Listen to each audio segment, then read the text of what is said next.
today I come to you with a tarot reading. Today is Friday, so first of all, happy Friday. It is also April 19th. That was awkward, the way I said that, but oh well, this is how it goes. Anyways, so I am coming to you today for a tarot reading. It's going to be a 3-card spread, past, present, and future. And today's full moon reading is in Libra. Woo! So it's all about balance. It's all about weighing the scales and seeing what's working and what's not working. It's about letting go of the things that are bringing us out of balance so that we can return to equilibrium. Equilibrium. Yeah. More importantly, this reading is actually going to shine some truths. Some truths may be difficult, others you may know, and others may just be truths on your relationships. So this is actually, more importantly, a relationship reading. Just a general relationship reading. So like not romantic, but encompassing all. Encompassing all. So how you feel towards your boss, how you feel towards your friends, how you feel towards your family, how you feel towards your significant other. All of those are included in this reading.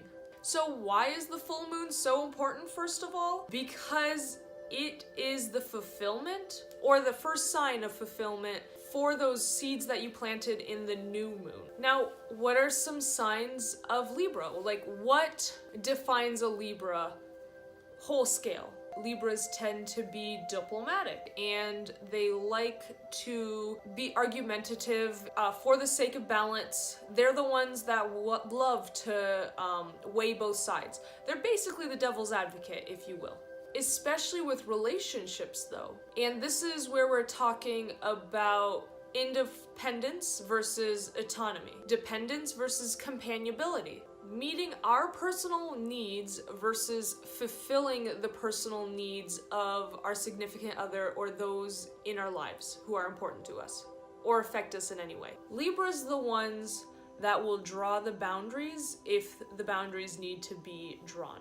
And if you want to dive deeper and really get into the meat of working with this full moon, which I always suggest because I truly believe that whatever you put into your ceremonies, your rituals, whatever you put into your practices or your readings or your journal sessions, you're gonna get out of that. So if you half-ass this, expect half-assed results. And I'm sorry if that's a difficult medicine to swallow, but c'est la vie. But for now, we're doing the reading. So let's start. So the question I asked today for the collective, for everybody involved, is in regards to how we treat ourselves in relationships, where are our imbalances and what needs healing and stability in order to move forward successfully? And I've already drawn my spread, so we're good. Let's get in with it. In the past, we have the 9 of Swords. Yay! A sword suit. How fucking fantastic. So we have the 9 of Swords in the past. And thankfully, this bad boy is in the past because who the fuck wants to deal with the 9 of Swords? The 9 of Swords is telling us that in the past we were trapped, we were in this deep sludgy depression. Many of us were experiencing what my significant other likes to call the dark night of the soul. This is where everything feels like there's gonna be no light at the end of the tunnel. This is that hard shit that you have to trudge through in order to deal with your fucking crap. But the nice thing about the 9 of Swords is that we are keeping ourselves there. For whatever reason, we kept ourselves in the darkness. And maybe that's because we feared the light. We were so used to the dark that being so exposed to brightness, being so exposed to being happy, they're raw emotions. And when you are feeling as vulnerable as you are and as depressed and down on yourself as you are, when you are experiencing the Nine of Swords, the joy and the happiness can feel almost as painful as the darkness, and it can be terrifying and scary because for so long this is all you've ever known. In relationships, I would say that, are you keeping yourselves in a toxic relationship because it's all you've ever known? Are you keeping yourself in the same place with people in your life because you don't know any better? Do you think this is the best you're going to get in a relationship? Are you settling? No one should ever have to fucking settle. Presently, we are the Eight of Swords. So I just want to point out that we came from the Nine of Swords and now we're the Eight of Swords. We're getting out of there, which is fucking great. But there's still a lot of work to do. And this is where the Eight of Swords comes in.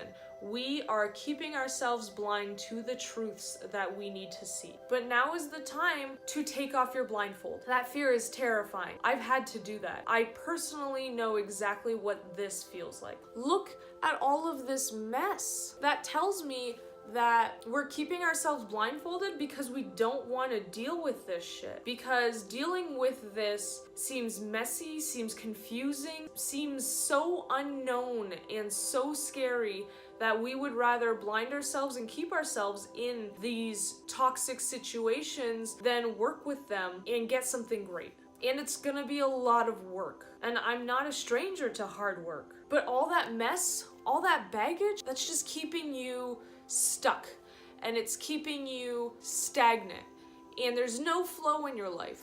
And if there's no flow in your life, nothing's ever gonna change. On the plus side, if you are brave enough to take off your blindfold, to throw away your depression and create boundaries for those toxic relationships that are no longer serving you, if you can deal with that mess and finally be authentically you, in the future, you're going to attract something that you love, because the Knight of Cups is the lover. The Knight of Cups chases what they need to feel complete and to feel whole and to feel joy. And that's what the Knight of Cups is. It's the person that chases what they love. This is the person that unabashedly will make a fool of themselves because they are so head over heels in love with what they are chasing. That is the Nine of Cups, and you can have that. There's a duality in this. I see this both as certain people who are going to chase after what they love, but I also see this as them being chased by what they love. So I see a lot of new relationships forming, a lot of people finding their soulmate, a lot of people finding the job that really fulfills them, a lot of people finding the work environment that they can thrive in, a lot of people mending and repairing their family relationships. But we have to take off that blindfold in order to get there. And that's the truly terrifying part, is the part in between the blindfold and taking it off, and the part where you can really start chasing it, because there's going to be that point of evaluation in between both of them where it's gonna get dark and it's gonna get ugly and it's gonna be messy, and you're not gonna know where the fuck you're going. You're just kind of putting one step in front of another, hoping that you are on the right path. But guess what? You are on the right path, and I believe in you, and all you need is a little faith. Certainty has never helped anyone. Being certain of something is what gives you barriers. It's what gives you limitations. If you have faith in the unknown that everything is going to work out exactly as it should be, beautiful things can happen. Things that you've never experienced, things that are so synchronistic that you just know this is exactly where you need to be. I want to show you my new kitty. Her name is Callisto, after Jupiter's moon, and she is a York chocolate cat, York chocolate breed, and she's super cuddly and super fluffy, and I love her so much. Seriously, cuddly ass cat. It's fucking great. Now it's time for your journal prompts. And I hope you guys like journaling as much as I do. It's been a savior, and I am definitely a journal devotee now. So your journal prompt for the Nine of Swords: in the past, what relationships have held me back from moving into my future? In the present, for the Eight of Swords, what am I consciously remaining blind to because I don't want to deal with the mess? And this could be a whole tarot spread. This is for those who actually watch this through. I am right now offering 111 free 3-card spread readings to those who reach out for me, and it's first come, first serve. And it is so I become comfortable with reading for strangers. I've been reading for about 2 years, but I haven't really had too much of an option to read for strangers. So if you need help on finding out what it is that you've been keeping yourself in the dark about, what this is, what that mess is, reach out to me and I will perform a free 3-card spread for you. And in the future, if you were happy and healthy and in perfect mental, physical, and spiritual condition, what would you be chasing after right now? Thank you everyone for your participation. I am so grateful to you. You make this worth it, because at the end of the day, this is for you. This is not for me. This is because tarot has helped me figure out the difficult times in my life. It has granted me different perspectives. I have never quite gotten through my thick skull, and I want to help you, because I know how hard those transitions can be, so all I want to do is help you transition a little smoother. So thank you. If you want to keep in touch, you can follow me on Facebook, Instagram, and Twitter at Amber Woods Tarot. Please, if you like what you see, please subscribe to me. That is one of the best things that you could do for me, is please subscribe, please follow me on YouTube, because it helps me realize that I'm helping other people. And that's what I'm here for, is just to help other people. And a few of you have reached out on Reddit, a few of you have reached out on Instagram, and I am truly grateful for you. So thank you, and I hope you have a wonderful full moon, and I really do hope that these tarot cards really do help. I'm grateful, and Sat Nam.